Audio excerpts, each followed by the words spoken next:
આજે 24 સપ્ટેમ્બર 2024 મંગળવારનો દિવસ છે. હું શ્રી રામચરિત માનસની ચર્ચા આગળ કરું છું. ત્યારબાદ દશમુખ રાવણે તેના દૂત શુકને તેમ કહ્યું કે હે શુક, તું બોલતો કેમ નથી અને તું આવી રીતે ચકિત કેમ લાગી રહ્યો છે? મને જણાવ કે શું થયું. ત્યારબાદ દૂત શુકે રાવણને તેમ કહ્યું કે હે મહારાજ, તમે જે કૃપાથી મને પૂછ્યું છે તેવી રીતે જ તમે ક્રોધને ત્યાગ કરીને હું જે કહી રહ્યો છું તે સલાહને તમે મનમાં હૃદયમાં તમે ધારણ કરો. અને ત્યારબાદ દૂત શુકે તેમ કહ્યું કે હે મહારાજ, હું જ્યારે ત્યાં ગયો ત્યારે મેં ત્યાં તેમ જોયું કે શ્રી વિભીષણજીને તો પ્રભુ શ્રી રામચંદ્રજીએ તરત જ તેમને મળતાની સાથે જ રાજતિલક કરી દીધું. અને પ્રભુ શ્રી રામચંદ્રજી કૃપાના સમુદ્ર છે અને શરણાગત વત્સલ છે. અને ત્યારબાદ ત્યાંના વાનરો જે હતા તેમણે મને પકડી લીધો અને ત્યારબાદ ત્યાંના વાનરો મને મારવા લાગ્યા. અને ત્યારબાદ શ્રી લક્ષ્મણજીએ મને છોડાવ્યો અને ત્યારબાદ શ્રી લક્ષ્મણજીએ મને તેમનો સંદેશો કહીને અહીંયા મોકલ્યો છે. અને ત્યારબાદ દૂત શુકે મહારાજ દશમુખ રાવણને તેમ કહ્યું કે હે મહારાજ, વાનરો અને રીંછની સેના એ અત્યંત ભયાનક છે. આ વાનર અને રીંછ એ ડરામણા ચહેરાવાળા ભયાનક અને મહાકાય છે. તે અત્યંત કઠોર છે અને તે યુદ્ધ કરવા માટે તત્પર છે. અને તેઓ એટલા યુદ્ધ કરવા માટે તત્પર છે કે લંકાને જાણે ઘડી જશે એમ કરે છે. અને અહીંયા જે વાંદરો આવ્યો હતો અને જેણે અહીંયા લંકા દહન કર્યું હતું તેની શક્તિ તો ખૂબ જ થોડી છે. એના કરતા ત્યાં જે અન્ય વાનરો છે તેમની શક્તિ તો ખૂબ જ વધુ છે. અને આ બધા વાનરો કરોડોની સંખ્યામાં છે, તેમની ગણતરી થઈ શકે તેમ નથી. તે અનેકો રંગના છે અને આમાંનો એક એક વાનર એ તમને પરાસ્ત કરી શકે તેમ છે. અને આ બધા વાનરો ત્રણેય લોકોને તૃણ એટલે કે તણખલાની સમાન સમજે છે.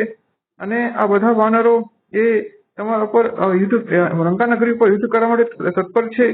અને આ બધા વાનરો તેમ કહે છે કે અથવા તો તેમ કહે છે કે તે સમુદ્રને સૂકવી દેશે અથવા તો પર્વતોને તે સમુદ્રમાં નાખીને તેના ઉપર પાટ બનાવી દેશે, પરંતુ તે આ લંકા નગરી તરફ અવશ્ય આવશે.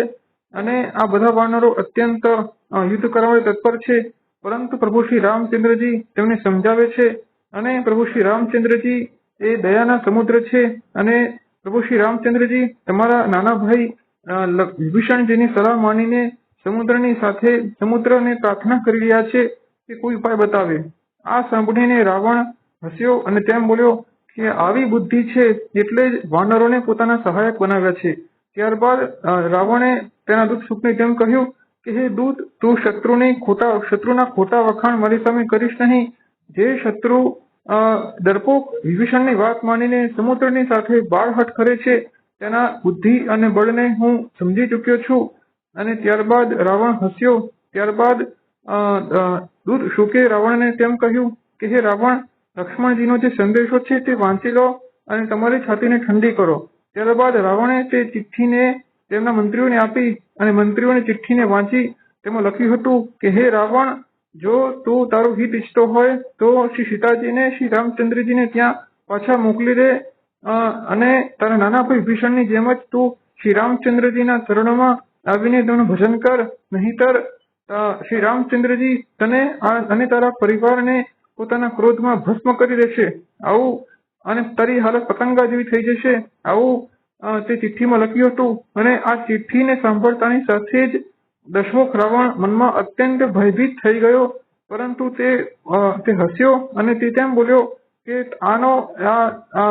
નાનો તપસ્વી લક્ષ્મણ એ ખૂબ જ વાક વિલાસ કરે છે, ડીંગો હાંકે છે અને તે ધરતી ઉપર બેસીને આકાશને અડવાની વાત કરી રહ્યો છે. ત્યારબાદ દૂત શુકે ત્યાં દશમુખ રાવણને હાથ જોડ્યા અને કહ્યું કે હે મહારાજ, હું તમને વિનંતી કરું છું કે તમે શ્રી જાનકીજીને શ્રી રામચંદ્રજીને પાછા સોંપી દો.